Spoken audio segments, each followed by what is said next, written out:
Estimados amigos, este es el programa UPL 360 y el día de hoy para presentarles el módulo Epístolas Paulinas 1. Hablaremos de Romanos y Gálatas y para dilucidar el tema tenemos con nosotros al doctor Raúl Saldívar. Muchas gracias. Y al profesor César Gómez. Gracias por la invitación. Empezamos en la lección número 1, aspectos introductorios de la epístola a los romanos. Y doctor, este es un tema en el cual usted sí está versado. Aquí tengo mi libro a los romanos. Bueno, pues empecemos. Romanos es una epístola que el apóstol San Pablo escribe desde la ciudad de Corinto, año 58 aproximadamente, a raíz de una situación que ocurre entre dos segmentos de la iglesia, uno que viene del mundo gentil y otro del mundo religioso judío. Habían familiares del apóstol Pablo de sangre y de carne que vivían ahí, en Roma, y asistían a la iglesia y demás, y aparecen registrados en el capítulo 16. Un tal Tercio le sirve de taquígrafo, es decir, la persona a quien le dicta la carta que él escribe. Y yo diría eso, Pablo nunca había ido a Roma, igual que la carta a Colosas, son las únicas dos cartas que él escribe a iglesias que él no había visitado en ese momento histórico. Después llega a Roma. Y bueno, básicamente en términos generales esas son las generalidades de la epístola. Si hablamos del propósito de Romanos, profesor César. Bueno, el doctor ya lo mencionó, había una pugna, había una división entre los creyentes de origen judío y de origen gentil, y entonces Pablo aborda, esa es la razón por la cual Pablo escribe la carta. Excelente, y si hablamos del contenido propiamente, ¿cuáles Se serían divide en los dos temas? partes, del capítulo 1 al capítulo 11, habla toda la cuestión teológica o dogmática, y del 12 al 15, al final del 15, habla de toda la cuestión hortatoria ética, es decir, el cristianismo práctico. Muy bien, la clase primera habla precisamente de esos aspectos introductorios. Ya al arribar a la clase número 2 se habla de la justicia necesitada, desde el capítulo 1:18 al 3:20. ¿Qué decir de esta lección? La justicia necesitada es lo que yo llamo en mi libro la generación perversa. Estamos hablando de los gentiles. Los gentiles es el grupo étnico, bueno, son varios grupos étnicos que vienen del mundo no judío, en otras palabras, que están allí, que practican toda suerte de perversiones horrorosas, ¿verdad? Porque para ellos la religión y la moral son dos cosas diferentes, no están ligadas. Y entonces Pablo los confronta. Versículo 24, 26 y 28 dice, Dios los entregó, pasiones vergonzosas, y finalmente a una mente reprobada. Entonces, dice justicia necesitada porque necesitan ser justificados, necesitan a Cristo. Aquí perversos porque abiertamente hacen eso, ¿verdad? Abiertamente. Y mayormente los pecados de los que Pablo le acusa son pecados en el orden sexual. ¿De qué manera se le da contexto a ese texto del siglo I para nuestro siglo XXI? Bueno, vivimos en una sociedad perversa, con todo un tipo de manifestaciones y de prácticas en nuestra sociedad actual que van en contra de los valores establecidos en la palabra de Dios. De alguna manera, los judíos pensaban que los gentiles eran los que estaban en condenación, pero aquí en el inciso B dice condenación de los judíos, a partir del capítulo 2. Es lo que llamamos la generación hipócrita. La diferencia entre un perverso y un hipócrita es que el perverso actúa abiertamente y el hipócrita solapadamente. Los religiosos no son perversos, somos hipócritas. Y fíjese que utilicé somos. Plural. Porque ¿quién de nosotros no se ha puesto una máscara alguna vez en la vida? Porque de ahí viene la palabra hipócrita, ¿no? En el idioma griego, una máscara, porque no queremos que la gente nos vea tal como realmente somos, que era lo que ocurría con los judíos.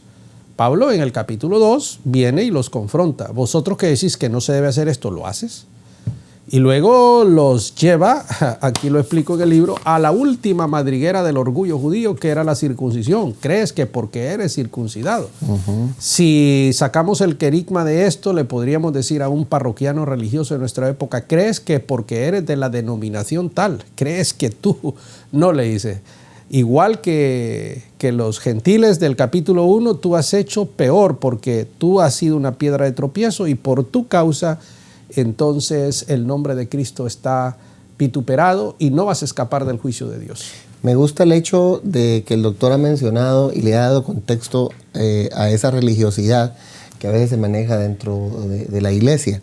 Hasta dónde afecta o afectó o sigue afectando esa religiosidad y esa verborragia a veces del evangélico común o de cualquier religioso diciendo es que yo soy cristiano y mi mamá fue cristiana y fulanos y sutanos fueron cristianos, pero tengo estos problemas.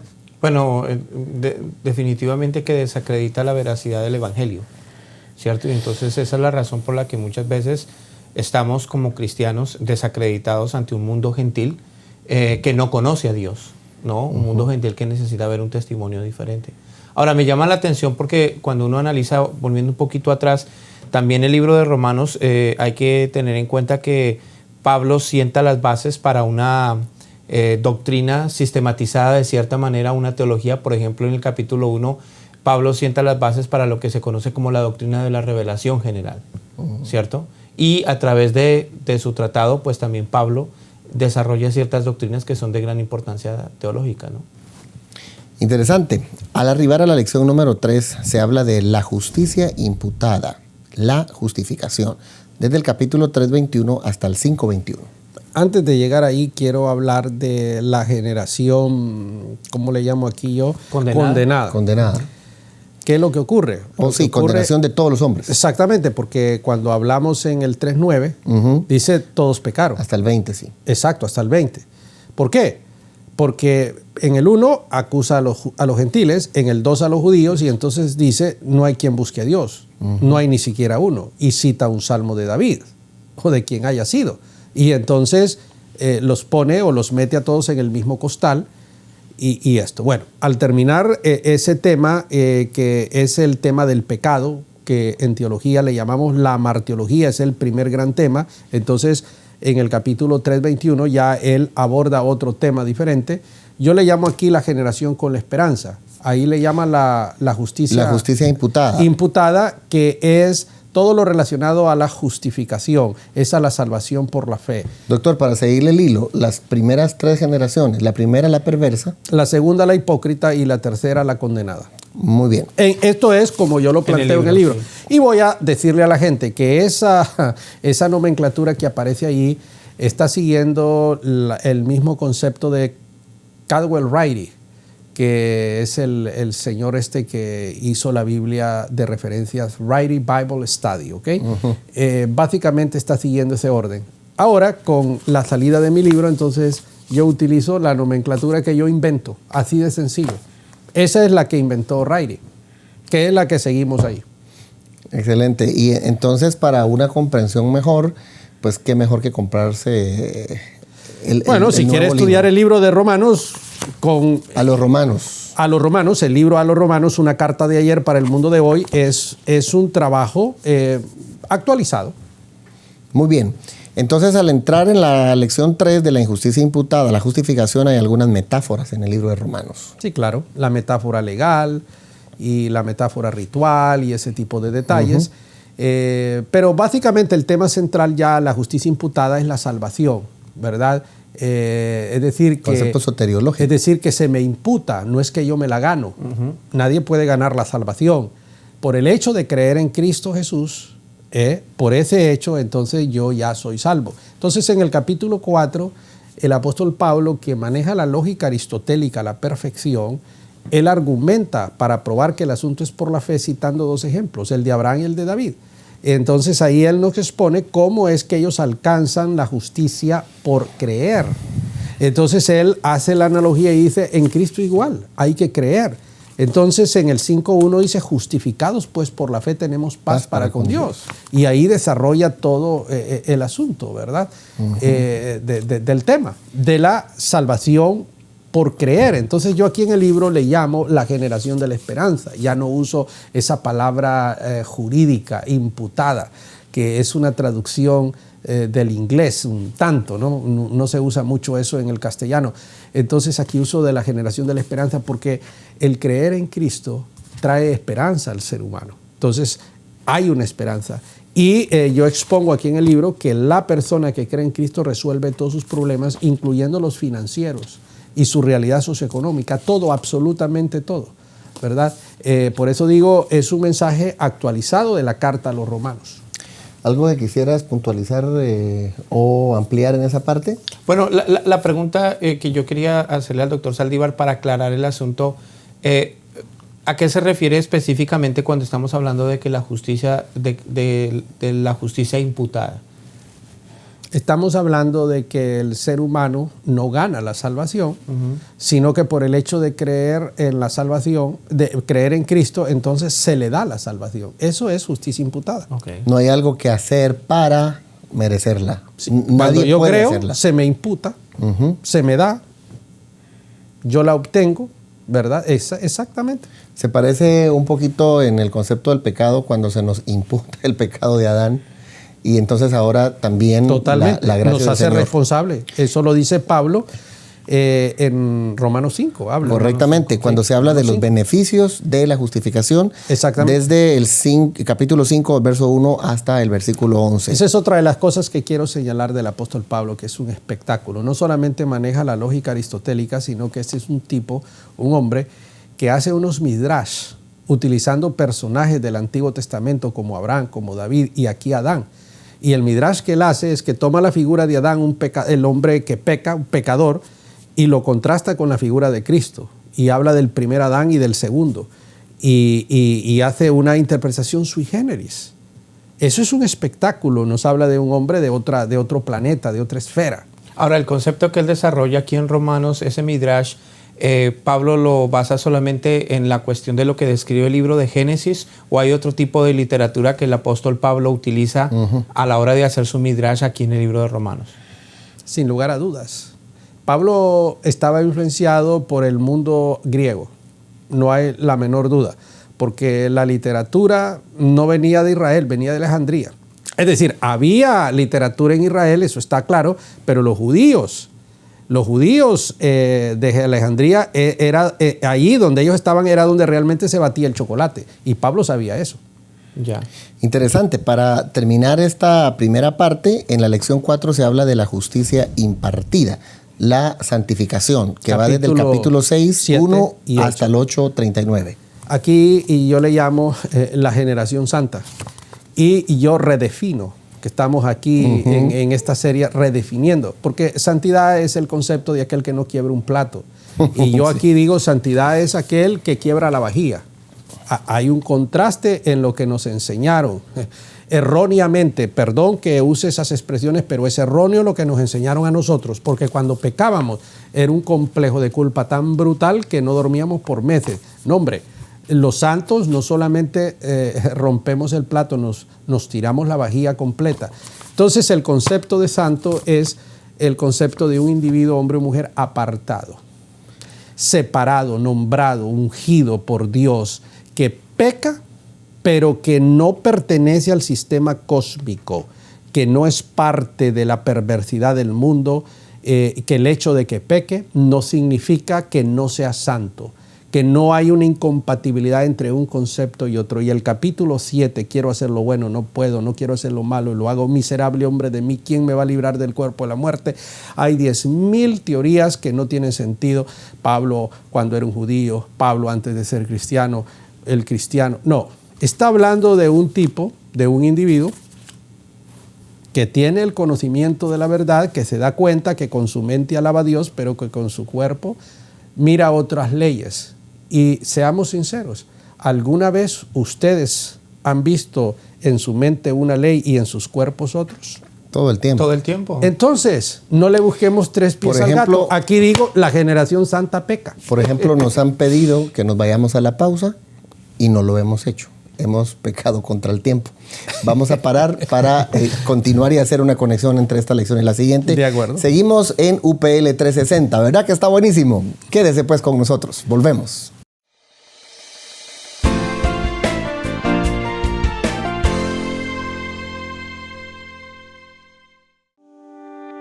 Liderazgo Empresarial es el nuevo diplomado de Universidad para Líderes, diseñado para emprendedores, hombres y mujeres que cambian paradigmas, que miran al futuro, líderes con una nueva mentalidad, con estrategia, que trabajan en equipo.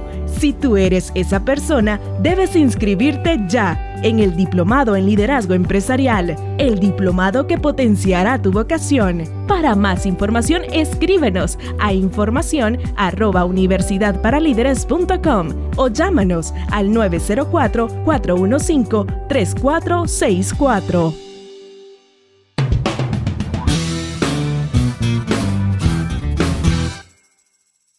Continuamos en la explicación de este módulo de Epístolas Paulinas 1 y nos quedamos en la lección 4 de la justicia impartida, de los santos que quiebran la vajilla entera, dijo el doctor, de los que a veces tenemos esa lucha y esos problemas que se nos enseñó que una persona que ya está en la fe no puede hacer ningún tipo de error. Que ya es santificada, mi estimado Melvin. Sí, que ya es santa. Erradicado el pecado original. Totalmente erradicado, no quiebra un plato y quiebra la vajilla.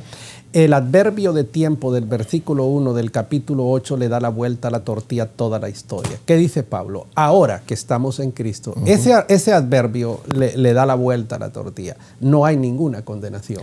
Pero tampoco debemos de quedarnos con la idea de que por el hecho de que estamos en Cristo y en esta gracia, entonces cuando se dice que el cristiano peca, no es que una cuestión que el fulano no ha recibido nada interiormente. Es decir, que sigue haciendo los pecados de siempre y que no le importa. Por supuesto que no. Porque a veces eso se ha interpretado. Pues el que lo quiera interpretar es su problema, pero eso también es un error eso. Pero brutal. Nosotros no hemos dicho eso. Somos santos. Claro. ¿Ok? Cristo habita por la fe en nuestros corazones y esa es la verdad. Pero lo que no queremos aquí es engañar a la gente, ¿verdad? Y venir a presentar aquí una cuestión idealista, romántica, platónica, que no existe, como nos la presentaron erróneamente a nosotros. No, esos tabúes hay que quitarlos, pero eso no significa que tenemos licencia para pecar y que somos unos perversos que vamos a hacer lo que nos dé la gana. No, señor. La santidad también implica eso, estamos apartados.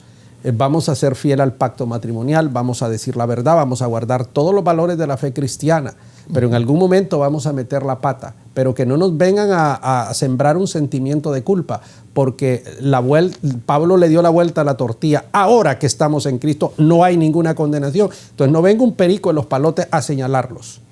Exactamente. Hemos sido llamados, escogidos, elegidos y predestinados, dice Pablo en la epístola a los Efesios.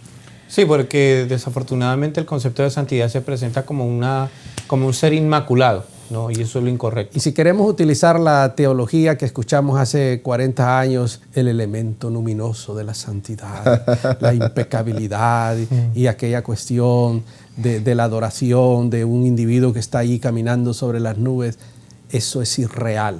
Es que a veces ese tipo de exégesis es demasiado lindo para ser verdad.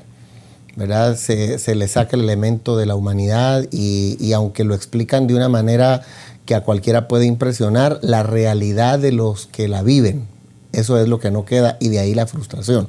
Vámonos a la lección número 5, justicia vindicada, la soberanía de Dios, del capítulo 9:1 al 11:36. Capítulo 9, 10 y 11 nos habla de la soberanía de Dios.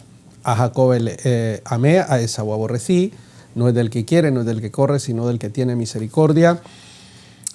A unos escogí para esto y a otros para que sean vasos de ira.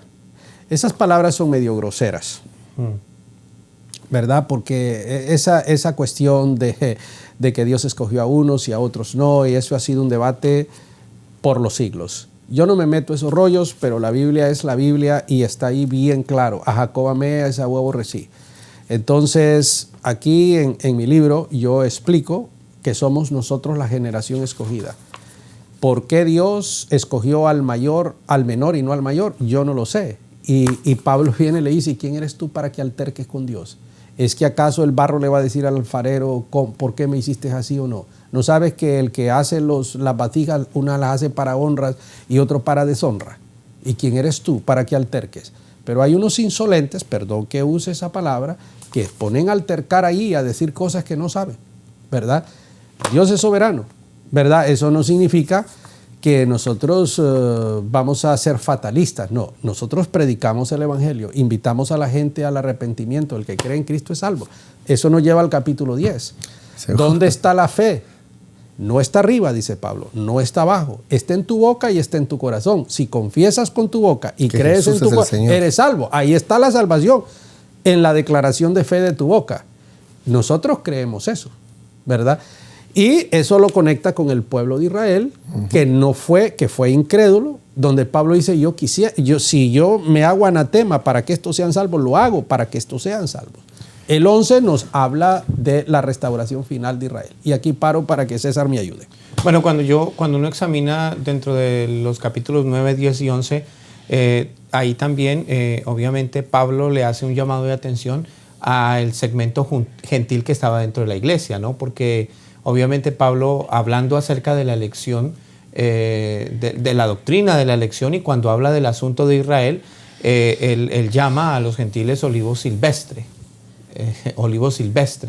Entonces le dice, si trajo gloria la inclusión de los gentiles, mucho más la restauración de Israel, ¿cierto? Ahora, ese tipo de expresiones que se mencionan en esos capítulos a simple vista podrían ser exclusivistas, y más en una sociedad actual en la que el inclusivismo es parte del modus vivendi de los seres humanos en una sociedad posmoderna como la que estamos hoy, ¿no? Y pareciera a simple vista que Dios es injusto, ¿no? Pero creo que hay que entender la riqueza teológica y bíblica que nos presenta Pablo en el texto. Y creo que muchas veces uno de los grandes problemas que tenemos es que leemos el texto a la luz de las posturas teológicas periféricas. Exactamente, y no estudiamos el texto en sí mismo, que nos arroja mejor luz. Lo quiero leer a través de los puros enunciados calvinistas o de los puros enunciados arminianos, y entonces ahí le damos muchas vueltas al asunto y nos olvidamos del texto, nos vamos más a las posturas.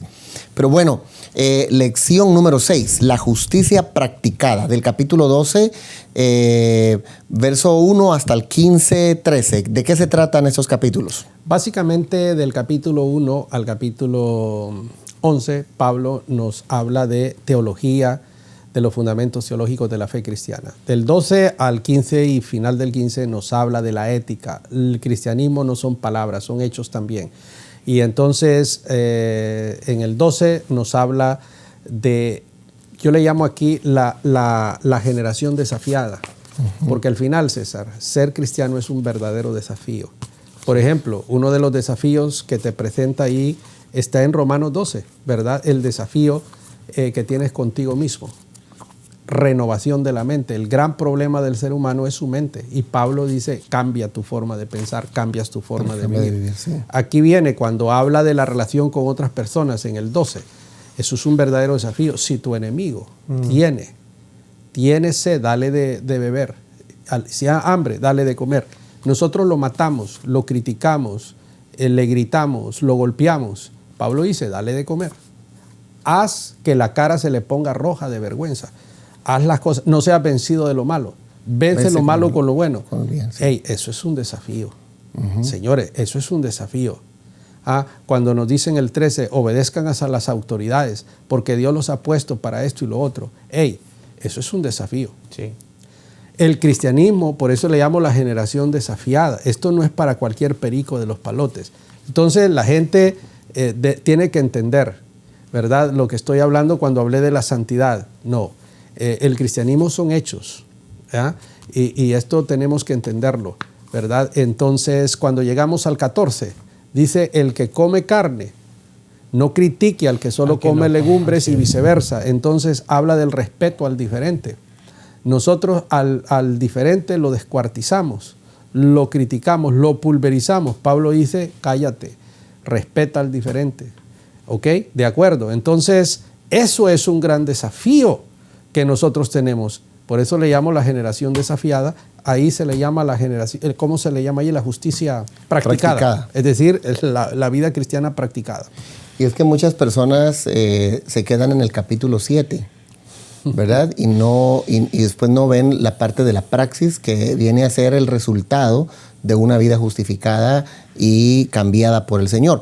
Debemos avanzar, el tiempo nos apremia. Lección 7, la apología y planes de Pablo, del capítulo 15, versos del 14 al 33.